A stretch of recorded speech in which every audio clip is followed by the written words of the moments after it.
Assalamualaikum Bare, selamat datang kembali di Guru Gembul Channel. Sekarang kita akan membahas tentang salah satu tokoh di Indonesia yang sangat kontroversial, yaitu Gus Dur. Maaf. Dalam satu sisi dikenal oleh sebagian masyarakat sebagai sosok yang sangat toleran, inklusif, seorang demokrat, seorang pemikir kebangsaan yang sangat luar biasa. Di sisi lain juga sebagai seorang ulama yang memiliki karisma. Tetapi di sisi lain beliau dianggap sebagai orang yang tidak benar, dianggap sebagai perusak agama, musuh agama, dan lain-lain. Banyak orang yang mengkritiknya sebagai orang yang tidak layak untuk menjadi pemimpin, tetapi banyak juga yang mengiranya ini adalah seorang yang dianugerahi kemampuan luar biasa. Baraya sebenarnya untuk orang-orang luar mungkin berpandangan seperti itu, tetapi kita melihat bahwa banyak sekali orang-orang dekat beliau yang bersaksi bahwa Gus Dur itu sakti, mistikus. Banyak sekali cerita-cerita yang dikaitkan dengan beliau yang menunjukkan bahwa betapa anehnya beliau atau betapa hebatnya kesaktian beliau.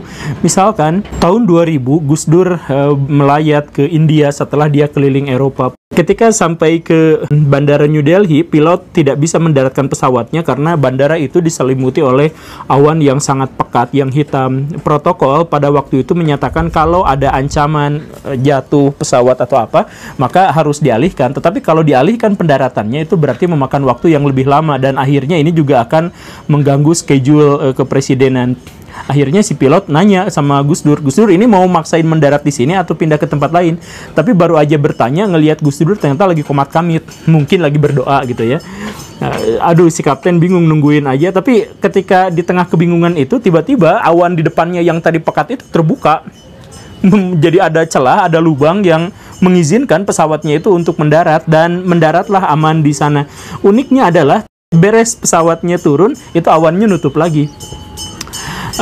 Pilot pada waktu itu, pilot kepresidenan, mencoba untuk berpikir rasional bahwa itu memang adalah fenomena alam biasa. Tetapi di sisi lain beliau juga mengakui bahwa sepanjang karirnya menerbangkan pesawat, beliau tidak pernah melihat fenomena semacam ini. Nah, cerita-cerita semacam ini banyak sekali dijumpai jika kita bertemu dengan orang-orang terdekat dengan Gus Dur. Saking banyaknya, saya tidak mungkin merangkumnya dalam sebuah video. Saya akan menceritakan tentang kemampuan Gus Dur dalam meramal. Pendeknya segitu saja. Jadi, yuk kita mulai.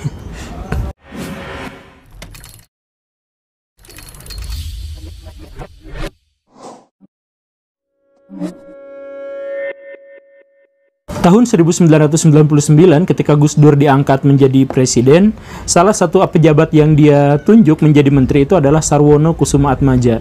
Beliau ditunjuk oleh Gus Dur untuk menjadi menteri yang ngurusin kelautan. Itu adalah dinas baru ya, kementerian baru pada waktu itu. Sarwono menolak pada waktu itu, "Pak, maaf, saya mau studi dulu di Amerika Serikat. Saya gak mau jadi menteri, ribet." Tetapi Gus Dur bilang justru, kamu lupa ya, tahun 1986 kita pernah ngobrol dan kita pernah janjian. Suatu saat nanti saya bakal jadi presiden dan kamu akan jadi menterinya urusin kelautan. Sarwono mendadak ingat pada waktu itu bahwa ternyata sekaranglah saatnya, tahun 1999 itu Gus Dur menjadi presiden dan Sarwononya yang disuruh menjadi menteri kelautan.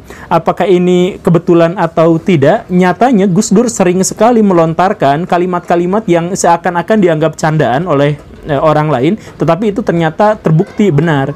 Misal, menteri di Indonesia yang sekarang paling terkenal, yang multi talenta, Pak Luhut Binsar Panjaitan, itu dulu juga kan pernah menjadi korban ramalan Gus Dur. Jadi waktu Habibie menjadi presiden, itu Pak Luhut itu kan diangkat menjadi dubes Singapura. Pak Luhut nggak mau pada waktu itu, tetapi sebagai perwira ya, sebagai tentara dulunya, itu kalau ada atasan memerintahkan seperti itu ya beliau tidak mau nolak walaupun isi hatinya menolak. Ketemulah sama Gus Dur, ya udah nggak usah berangkat. Kenapa Gus Dur nggak usah berangkat? Ini kan perintah dari presiden. Kata Gus Dur, nggak usah berangkat. Sebentar lagi Habibie akan lengser. Nanti saya yang jadi presidennya. Kamu akan ditempatkan di bidang kementerian. Kamu jangan jadi dubes. Gitu. Pak Luhutnya kan, ya gitu Gus Dur gitu. Ya ngejek gitu ya. Maksudnya apaan sih nih orang nggak jelas banget tiba-tiba ngomong kayak gitu. Gini. Tapi Gus Dur bilang pada waktu itu pada masa lagi bulan puasa ya, bulan Juni. Gus Dur bilang, ini saya belum batal puasanya. Jadi maksudnya dalam hal itu saya tidak berbohong. Ya kata Luhut Binsar, ya gimana kamu aja lah. Tapi dia ngomongnya cuma dalam hati aja untuk menghormati gitu ya. Sebenarnya kesel. Tapi ternyata bener, baru aja tak lama kemudian setelah Binsar Panjaitan bener-bener menjadi dubes Singapura, dia nonton televisi, loh, oh kok tiba-tiba ada perhitungan suara Habibie, Gus Dur sama Megawati, dan ujung-ujungnya Megawatinya yang jadi wakil presidennya, Gus Dur yang jadi presidennya. Lah kok jadi bener, dan dia beneran ditarik lagi kemudian dijadikan sebagai menteri. Ini ramalan atau prediksi atau celetukan tidak tahu, tetapi Gus Dur menyampaikan itu dengan nada bahwa saya lagi puasa dan dalam tanda kutip saya tidak berbohong dalam hal ini. Atau cerita Gus Dur dengan Said Agil Siroj, kan beliau itu dulu pernah nyalonin jadi ketua PBNU, tapi kata Gus Dur, kamu tuh gak bisa jadi nyalonin jadi ketua PBNU itu, kamu hanya bisa jadi ketua PBNU setelah usia kamu lewat 55 tahun. Dan ternyata itu pun benar. Jadi Pak Kiainya nyalonin diri ternyata gagal, dan setelah beliau usia 55 tahun baru terpilih. Jadi ya, sekali lagi kita bisa saja buka kemungkinan bahwa Gus Dur itu memang jenius, bisa memprediksi sesuatu. Tapi untuk kebanyakan orang, bisa aja ini adalah salah satu bukti bahwa Gus Dur itu memiliki karomah para wali. Ahok pernah diramalkan oleh Gus Dur akan menjadi gubernur. Padahal kala itu Ahok sendiri ketawa-ketawa, ya mana bisa, saya tuh Cina Pak, sipit-sipit gini. Siapa yang mau ngangkat saya jadi gubernur? Jadi beneran gubernur gitu ya. Ternyata benar. Atau Pak Jokowi sendiri gitu kan, Gus Dur dulu pernah. Jadi Pak Jokowi baru 6 bulan masa jabatan di Solo, ketemu sama Gus Dur bilang, ya Gus Dur ngobrol sama ulama yang lain. Si ulama lain itu minta Gus Dur, kayaknya kamu cocok jadi presiden lagi. Gus Dur bilang, ya enggak lah, nanti mah ya siapa aja, termasuk Pak Jokowi ini, nanti beres jabatan Solo kalau bagus dia bakal jadi presiden gitu. Ya ternyata beneran jadi presiden. Dan kemudian bukan hanya soal meramalnya yang itu, yang dimunculkan dari celetukan-celetukan yang nggak disadari oleh orang lain, ada juga salah satu kebiasaan Gus Dur yang menjadi trademarknya, menjadi ciri khasnya, yaitu tidur dimanapun. Dia itu bahasa Sundanya tuh pelor gitu, nempel bantal langsung molor. Dimanapun beliau itu mudah sekali untuk tidur. Bahkan yang paling sering dialami oleh menteri-menterinya itu setiap rapat kabinet, Gus Dur itu cuma membuka, ngomong kesana kesini sedikit, kemudian nyerahkan pada wakilnya Ibu Megawati pada waktu itu, kemudian beliaunya pamit tidur di situ. Kadang-kadang sampai mendengkur, kadang-kadang mungkin sampai ya gitulah bikin pulau ya. Tapi setiap kali selesai rapatnya itu Gus Dur bangun, bikin resume, dan resumenya itu akurat sekali dengan apa yang dibicarakan kesana kesini oleh para menterinya itu. Jadi menterinya bisa berdebat habis-habisan berjam-jam, Gus Durnya tidur, bangun tidur, Gus Durnya sudah bisa mereview semuanya. Kalau ini tidak dikait-kaitkan dengan kemampuan meramal, ini mungkin juga agak susah dimengerti. Gus Dur sering sekali misal bertemu dengan pemimpin-pemimpin besar dunia dan beliau tidur.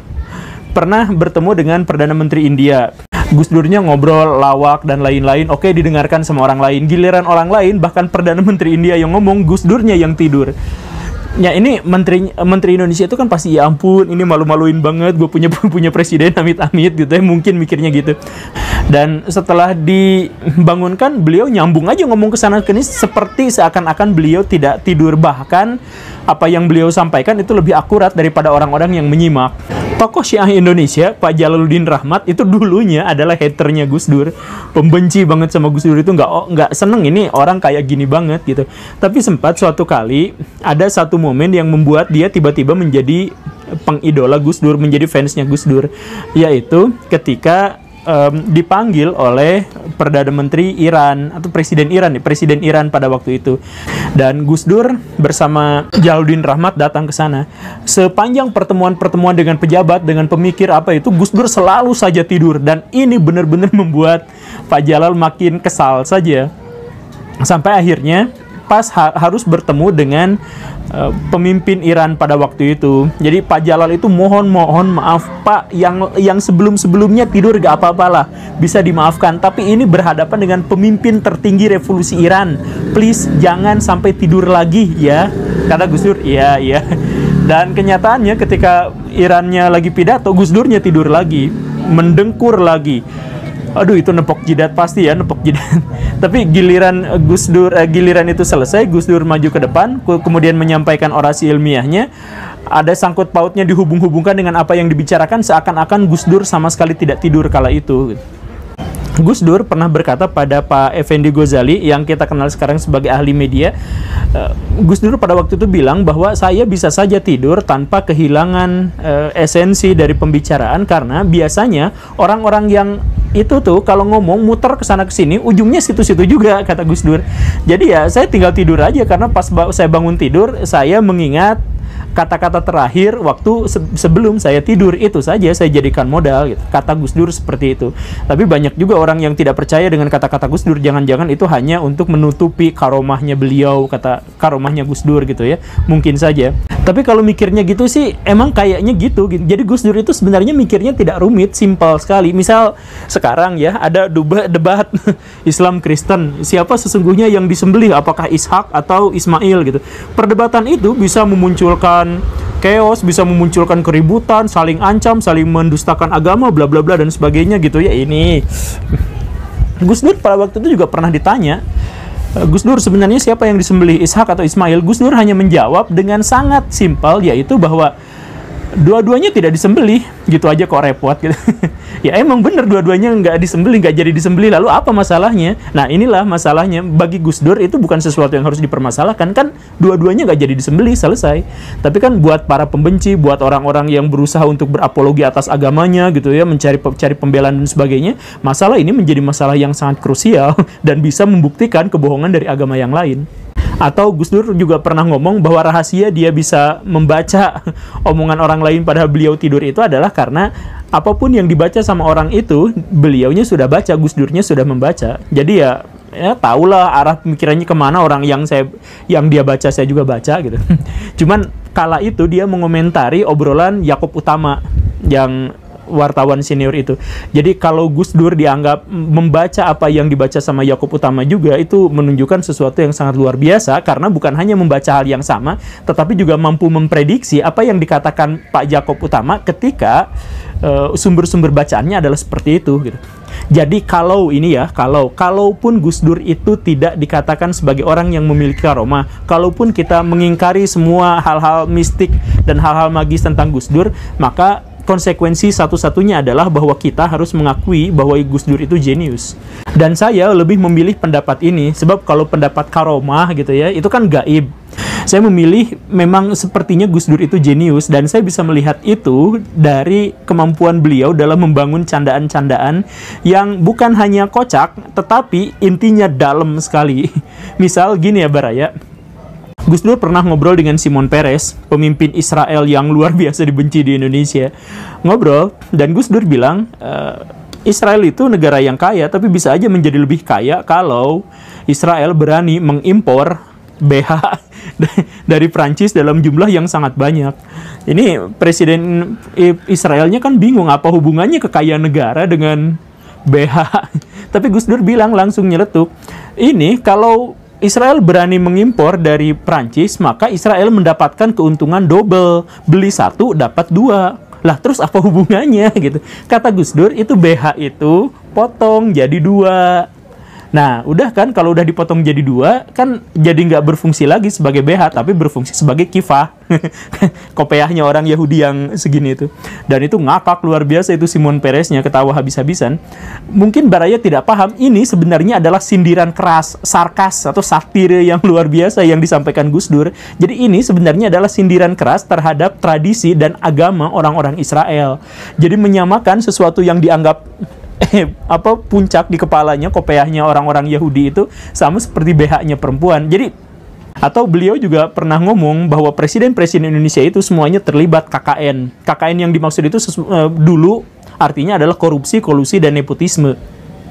Tetapi Gus Dur pada waktu itu memelesetkan bahwa Soekarno itu KKN, kanan kiri nona gitu ya, karena Soekarno banyak sekali wanitanya. Soeharto kanan kiri nabrak gitu. Maksudnya gitulah ya. Kemudian Habibie kecil-kecil nekat. Nah, Gus Dur kanan kiri nuntun. Megawati kayak Kudanil. KKN kayak Kudanil. Itu diketawain habis-habisan. Bayangkan Baraya, pada waktu itu Megawati adalah presiden, dan presiden dikatai kayak Kudanil. Dan itu belum selesai sampai di situ hinaannya, tetapi dilanjutkan bahwa Kudanil yang dimaksud itu adalah memiliki karakter-karakter berbadan besar, suka berendam, tidak banyak bergerak, dan tidak banyak bicara. kritikan ini pedas, maksudnya bukan secara fisik Megawati seperti itu, tetapi ini presiden selayaknya lebih banyak untuk berinteraksi, lebih banyak berbicara, untuk menyampaikan gagasan-gagasannya. Megawati pada waktu itu terlalu banyak diam, sehingga dikritik dengan cara seperti itu. Tapi kritikan itu kan lucu dan menghina, tapi sama sekali tidak ada ujaran kebencian yang akhirnya dilaporkan kepada polisi dan sebagainya.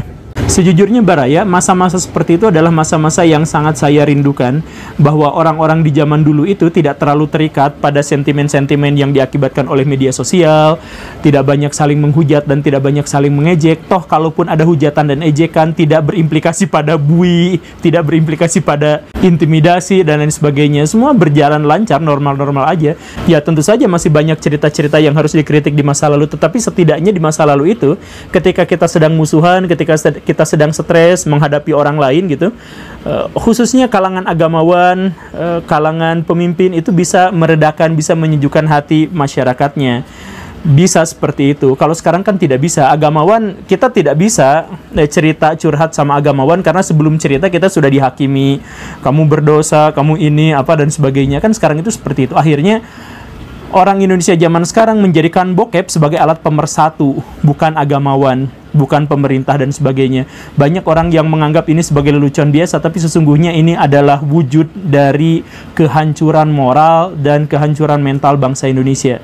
Bukan agamawan, bukan negarawan yang dijadikan sebagai alat pemersatu bangsa, tapi bokep. Terima kasih karena sudah menyaksikan. Semoga bisa diambil hikmahnya. Saya Guru Gembul. Assalamualaikum warahmatullahi wabarakatuh.